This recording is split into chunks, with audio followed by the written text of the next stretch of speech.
तो दोस्तों आज की इस वीडियो में हम जानेंगे कि जीका वायरस क्या है, यह कहां से आया, यह कैसे फैलता है, इसके लक्षण क्या है और इससे बचाव के उपाय क्या है। भारत में पहली बार जीका वायरस का मामला वर्ष 2016-17 में आया था, जब गुजरात में इसके मामले मिले थे। वर्ष 1947 में युगांडा के जीका जंगल में रहने वाले बंदरों में सबसे पहले यह वायरस पाया गया था, लेकिन 1952 में इसे औपचारिक रूप से एक खास वायरस माना गया था। हालांकि शोधकर्ताओं ने यह पाया कि भारत में बड़ी संख्या में लोग इस वायरस के संपर्क में आए थे, क्योंकि जब इस नई बीमारी के लिए टेस्ट हुए तो कुल 196 में से 33 लोगों में इसको लेकर इम्यूनिटी पाई गई थी। इन शोधकर्ताओं ने वर्ष 1953 में अपनी दस्तावेज में ये निष्कर्ष निकाला कि जीका वायरस भारत में लोगों को संक्रमित करता है।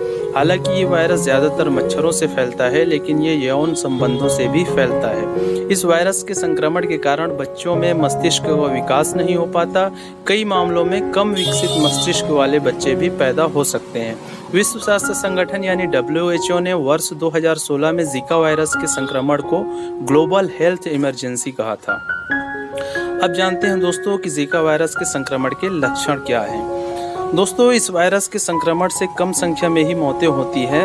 5 संक्रमित लोगों में से 1 में ही इसके लक्षण दिखाई देते हैं।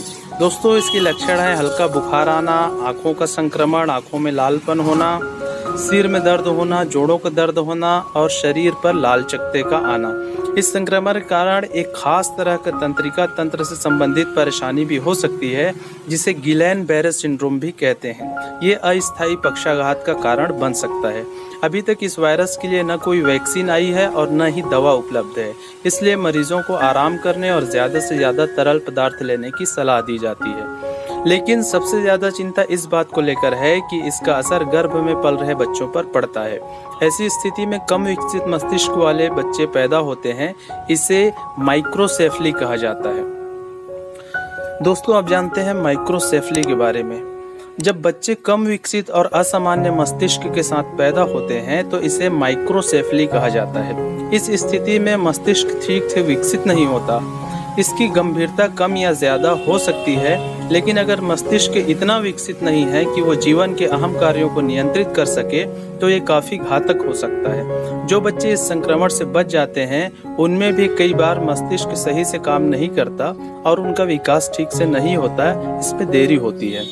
ये रूबेला, गर्भावस्था के दौरान नशीले पदार्थों के सेवन या आनुवांशिक असामान्यताओं जैसे संक्रमणों के कारण भी हो सकता है। WHO का कहना है कि इस पर वैज्ञानिक रूप से सहमति है कि जीका के कारण माइक्रोसेफली के साथ साथ गिलेन-बैरे सिंड्रोम भी हो सकता है। गर्भावस्था में कुछ बच्चों की मौत के बाद जांच में उनके मस्तिष्क में वायरस मिला और ये वायरस प्लेसेंटा और एमनियोटिक द्रव में पाया जाता है। विशेषज्ञ ये भी मानते हैं कि जीका वायरस का संबंध गर्भावस्था की कई जटिलताओं से भी हो सकता है, जिनमें गर्भपात, मृत बच्चे का पैदा होना, समय से पहले बच्चे का जन्म और आंखों की समस्याएं शामिल हैं। अमेरिका के centre for disease control CDC का कहना है कि जीका वायरस खून में 1 सप्ताह तक रहता है और ये यौन संबंध बनाने से भी फैलता है। CDC का ये भी कहना है कि अगर वायरस का संक्रमण खत्म होने के बाद गर्भाधारण होता है तो बच्चे को संक्रमण नहीं होगा। जीका वायरस कहां से आया? दोस्तों, जीका वायरस का पता सबसे पहले युगांडा में 1947 में चला था। उस समय ये बंदरों में पाया गया था। लोगों में इस वायरस के संक्रमण का पहला मामला 1954 में नाइजीरिया में मिला।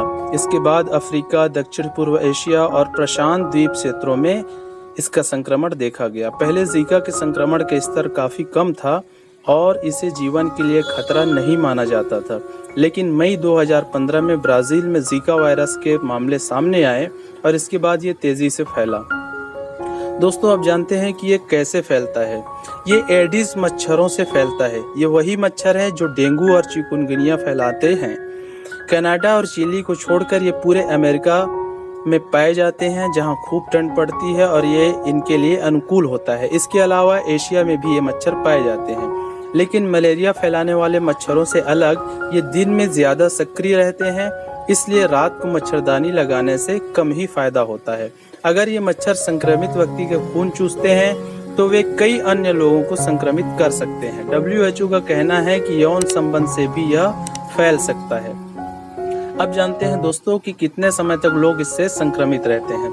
अभी तक जो सबूत मिले हैं उसके आधार पर यह कहा जाता है कि मच्छरों से होने वाला संक्रमण 1 सप्ताह तक रहता है, लेकिन वीर्य में ये 2 सप्ताह तक रह सकता है। संक्रमण से प्रभावित कई देशों ने पहले भी संक्रमित लोगों से सुरक्षित सेक्स और 1 महीने तक रक्तदान न करने की सलाह दी थी।